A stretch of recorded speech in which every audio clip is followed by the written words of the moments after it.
seulement je pouvais te dire combien Jésus il est bon. Si seulement je pouvais te dire combien Jésus il est bon. Si seulement je pouvais te dire combien Jésus il est bon. Si seulement je pouvais te dire combien Jésus il est bon.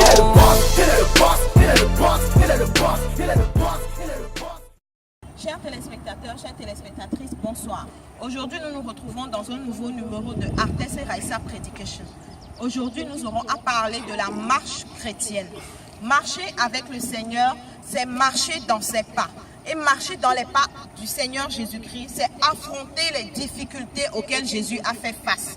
Si vous vous rappelez bien, le diable a emmené le Seigneur en haut et lui a demandé, sur une montagne, lui a demandé, regarde en bas et vois toutes les richesses. Je te les donnerai si tu acceptes de m'adorer. Mais le Seigneur Jésus-Christ a refusé. Il a tenu bon.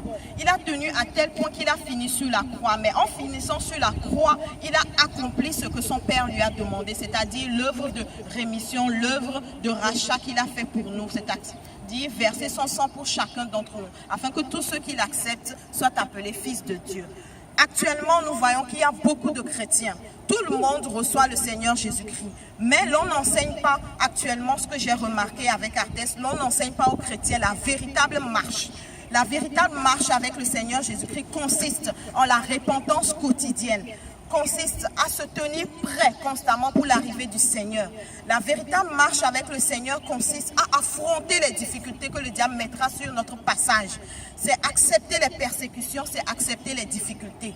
Récemment, dans ma marche avec le Seigneur, j'ai eu à affronter des gens qui m'ont dit « Tu n'as pas fait d'études bibliques, tu n'as pas été à une école théologique. » J'ai posé la question au Seigneur, il m'a fait passer dans Actes des Apôtres, où j'ai découvert en lisant la Bible, parce que c'est important. Dans la marche chrétienne, il est important, je vous le rappelle, que le chrétien lise la parole. Ça, c'est un passage, nous y reviendrons tout à l'heure. Le Seigneur m'a fait lire dans Actes que Pierre n'avait reçu aucune éducation. Pierre n'a pas été à l'école, mais Pierre a enseigné à des gens qui ont été à des écoles énormes, c'est-à-dire les pharisiens. Pierre s'est tenu devant des foules et Pierre, n'ayant aucune éducation parce que c'est un pécheur, Pierre a annoncé la parole. Pierre a guéri des gens. Même l'ombre de Pierre guérissait les malades. Est-ce que vous arrivez à concevoir cela?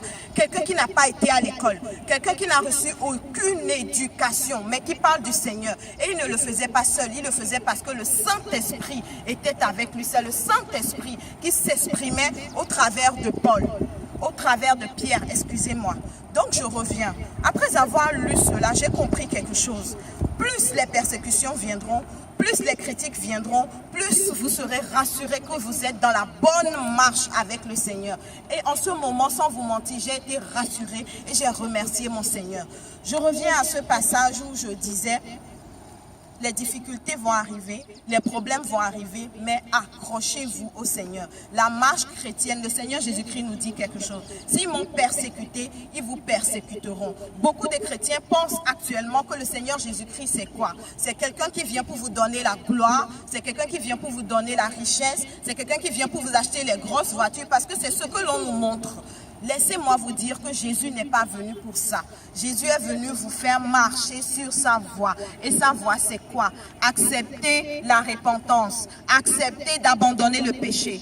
Accepter d'abandonner votre ego. Cet ego, ce moi qui vous fait paraître à tout moment. C'est accepter d'arrêter de faire ce qui est mal aux yeux de Dieu, afin d'avoir accès au royaume des cieux. Parce que le Seigneur nous dit, plusieurs viendront en mon nom ce jour-là, et ils diront, en ton nom nous avons prophétisé, en ton nom nous avons guéri les malades, en ton nom nous avons enseigné, et je leur dirai, je ne vous connais pas. Exactement, il leur dira, je ne vous connais pas. Pourquoi? Parce qu'ils n'ont pas marché avec le Seigneur. Ils ont marché avec leur ego. Ils ont marché avec leur moi. Ils n'ont pas abandonné les mauvaises habitudes.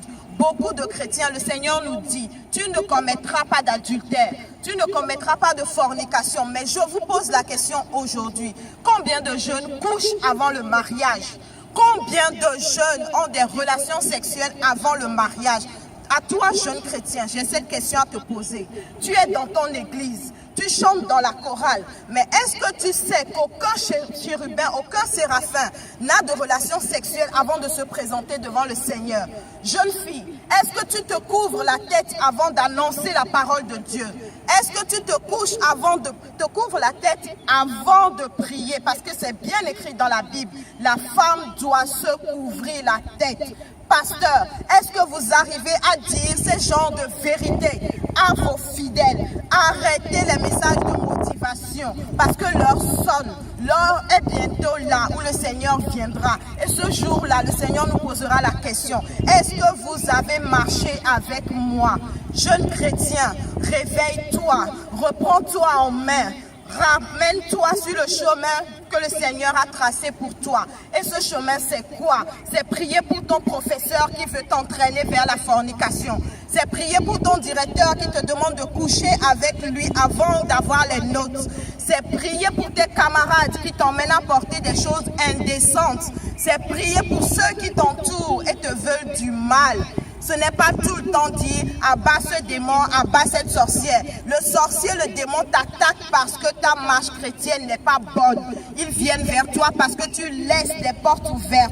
Et les portes ouvertes, c'est quoi? C'est lorsque tu refuses de dire la vérité. C'est lorsque tu refuses d'affronter les difficultés que le Seigneur veut que tu affrontes afin que tu grandisses dans ta marche chrétienne.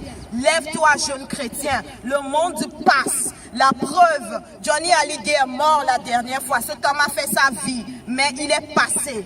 Cet homme ira rendre compte au Seigneur. Toi aussi, tu rendras compte au Seigneur. Mais toi, le Seigneur te demandera, qu'est-ce que tu as fait avec l'onction que je t'ai donnée? Est-ce que tu as marché dans ma voie ou tu as marché dans la voie que tes amis et tes parents t'ont tracée? Réveille-toi, jeune chrétien.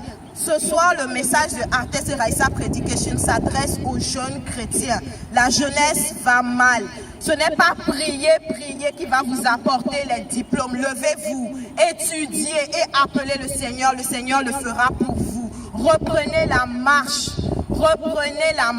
parce que le temps est mauvais.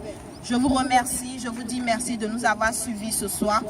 Et excusez mon tempérament ce soir, c'est parce que c'est important cette histoire de marche chrétienne. Le Seigneur nous fait marcher, Artex et moi, actuellement sur beaucoup de chemins et nous nous rendons compte que les jeunes ont abandonné la marche chrétienne. Ils sont dans les églises, ils sont là juste parce qu'il faut être là, parce qu'ils recherchent quelque chose. Mais ils oublient le véritable message et ce message, c'est aimer Jésus-Christ au-dessus, plus que tout. Merci de nous avoir suivis. Merci d'avoir été avec nous ce soir. Que le Seigneur vous bénisse. Ciao et à bientôt dans de nouveaux épisodes de Arthez et Raissa Predication. Bye bye. May God bless you. May God bless you. Si seulement je pouvais te dire combien Jésus il est bon. Si seulement je pouvais te dire combien Jésus il est bon. Il est le boss, il est le boss, il est le boss, il est le boss.